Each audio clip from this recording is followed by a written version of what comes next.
न जाने कितनी संभावनाओं का सत्र है संसद का ये मानसून सत्र। प्रश्नकाल से चलने से लेकर परिसीमन तक, परिसीमन से लेकर महिला आरक्षण, तमाम महत्वपूर्ण मुद्दों पर नई तस्वीर बननी थी। लेकिन विपक्ष के विरोध, गतिरोध, हठधर्मिता और जिद के आगोश में संसद का ये सत्र अपने आखिरी चरण में है। लेकिन नतीजा वही ढाक के 3 पात, यानी सोमवार को भी शोर और संग्राम के साए में स्थगित हो गई संसद, जबकि सरकार की अपील और दलील ये कि संसद चलने तो दीजिए। विपक्ष के इस संग्राम पर सरकार ने भी साफ कर दिया कि हर सवाल का करारा जवाब मिलेगा।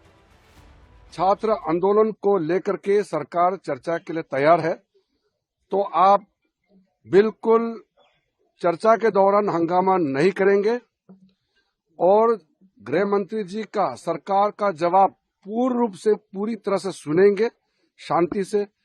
ये भी आप विश्वास दिलाना पड़ेगा। ऐसे तो नहीं हो सकता कि चर्चा मांगेगा, जब सरकार जवाब देता है तो हंगामा करके फिर भाग जाते हो या हाउस को चलने नहीं देते हैं और नारेबाजी करता है। ऐसा नहीं होगा।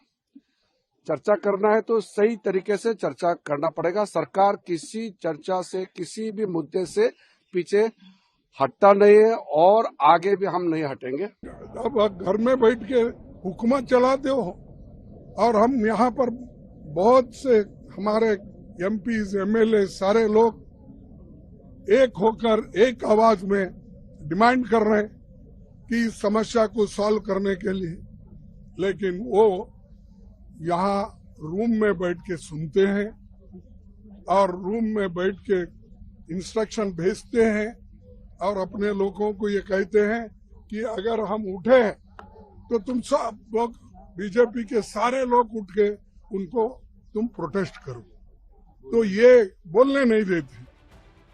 सोमवार की सुबह से ही देश की नजर संसद की डगर पर थी, क्योंकि 13 तारीख को खत्म हो रहे सत्र में सबको उम्मीद थी कि शायद अब संसद चलेगी, परिसीमन बिल की बिसात बिछेगी। आंकड़ों के अंकगणित को भी सरकार ने हल कर दिया। ममता की बागी NCPI, Shiv Sena, NCP, Akali Dal, DMK खेमे से मिले समर्थन ने सरकार की टेंशन खत्म कर दी। लेकिन कांग्रेस की माने तो ये डेडलॉक अमित शाह के जवाब के बाद भी खत्म होगा। राहुल गांधी ने एक्स पोस्ट में लिखा कि अमित शाह जी, ये मत समझिए कि जवाबदेही मांगना बंद कर देंगे। आज नहीं तो कल इस जुर्म का जवाब आपको देना ही पड़ेगा।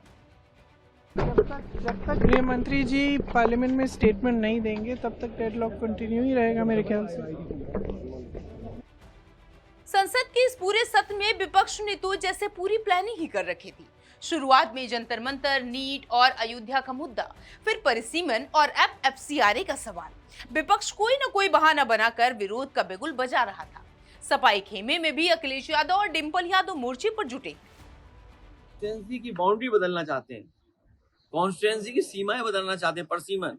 और भारत की सीमा को कौन सुरक्षित रखेगा?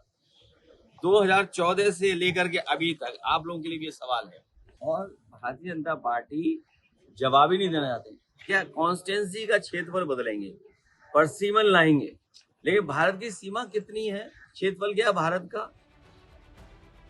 बहरहाल बार बार सर्वदलीय बैठक, स्पीकर के साथ मीटिंग और मंथन के बाद भी संसद का ये सत्र गतिरोध के कारण 15 से 16 दिन बाद भी किसी खास बिल के पास होने का गवाह नहीं बना। हालांकि मोदी सरकार भी परिसीमन पर पीछे हटने वाली नहीं।